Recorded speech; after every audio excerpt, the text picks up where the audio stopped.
हम विपक्ष में रहते हुए समर्थन करेंगे क्योंकि हमें गठबंधन बनाना है। इस तरह से नहीं सोचना चाहिए। मेरी अपील है विपक्ष के सदस्यों को कि आप दिल्ली की सोचिए, अलायंस की मत सोचिए। अलायंस से फायदा नहीं होने वाला है।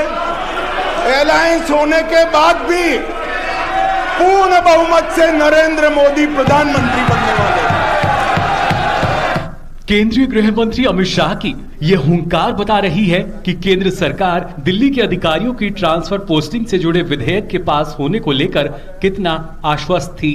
गुरुवार दोपहर बाद लोकसभा में सत्ता पक्ष और विपक्ष के सदस्यों की सदन में मौजूदगी के साथ ही दिल्ली में अध्यादेश के बदले लोकसभा में पेश किए राष्ट्रीय राजधानी क्षेत्र दिल्ली सरकार संशोधन बिल पर चर्चा शुरू की गई। चर्चा की शुरुआत केंद्रीय गृह मंत्री अमित शाह ने की। गृह मंत्री अमित शाह ने कहा कि केंद्र सरकार को दिल्ली से जुड़े विषयों पर कानून बनाने का पूरा अधिकार है। आम आदमी पार्टी पर करारा वार करते हुए गृह मंत्री अमित शाह ने कहा कि आपका मकसद सेवा नहीं बल्कि बंगले का भ्रष्टाचार छुपाना है। 2015 में यहाँ स्थिति बदली और यहाँ एक ऐसे दल की सरकार आई जिसका मकसद, मुझे कोई झिझक नहीं है कहने में, जिसका मकसद सेवा करना है ही नहीं, झगड़ा करना। प्रॉब्लम ट्रांसफर पोस्टिंग के अधिकार का नहीं है, विजिलेंस को कंट्रोल में लेकर बंगला जो बना दिया है इसका सत्य छुपाना है। जो भ्रष्टाचार हो रहा है इसका सत्य छुपाना है। कांग्रेस, टीएमसी सहित तमाम विपक्षी दलों ने इस बिल के विरोध में अपने तर्क रखे तो बीजेपी की ओर से बिल का समर्थन किया गया।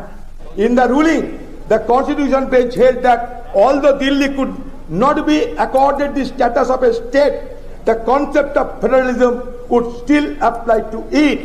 असली कहानी शीश महल की कहानी है।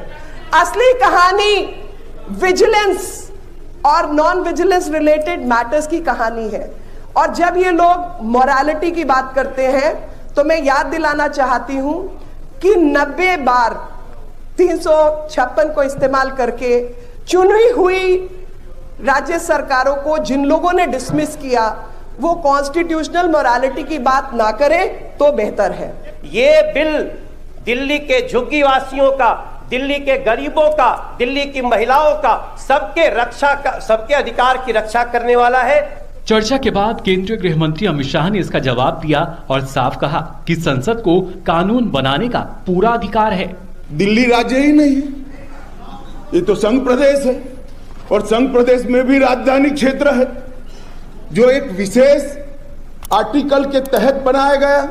अनुच्छेद 239 ए 3B के तहत संसद को दिल्ली संघ राज्य क्षेत्र या उसके किसी भी भाग के लिए, उसके संबंधित किसी भी विषय के लिए कानून बनाने का पूर्ण अधिकार है। अध्यादेश के बदले लाए गए इस बिल को अब लोकसभा ने पारित कर दिया है। साथ ही बिल के विरोध के लिए लाया गया विपक्ष का प्रस्ताव भी खारिज हो गया है। अब ये बिल राज्यसभा में पेश किया जाएगा। जिस तरह से लोकसभा में बीजेडी का समर्थन एनडीए सरकार को मिला है, उससे इस बिल के राज्यसभा से भी पारित होने की राह आसान हो गई है। सन्नाटा छा गया विपक्ष में, पूरी तरह से सन्नाटा था। एक बात का भी उत्तर कोई विपक्ष में से नहीं दे पाया क्योंकि जवाब नहीं था। सच एक बार फिर देश के सामने आया। जैसा कहते हैं सत्य परेशान हो सकता है पराजित नहीं, तो वही हुआ कि सत्य देश के सामने भी आया है और कानून बनाने का अधिकार कैसे भारत सरकार के पास है वो भी सामने आया है।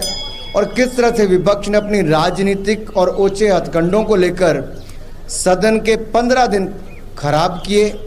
जो लोग चुने जाते हैं सदन के अंदर बोलने के लिए, वो चर्चा से लगातार भागते रहे क्योंकि ना उनके पास मणिपुर पर कोई जवाब था, ना दिल्ली के अधिनियम पर कोई जवाब था। आदमी पार्टी के जो एमपी हैं उन्होंने तो बहुत अभद्रता की है, बहुत दुर्व्यवहार किया, कागज फाड़ के अध्यक्ष जी के आसन पर फेंका और उनको तो अभी पूरे सत्र के लिए निलंबित कर दिया गया है।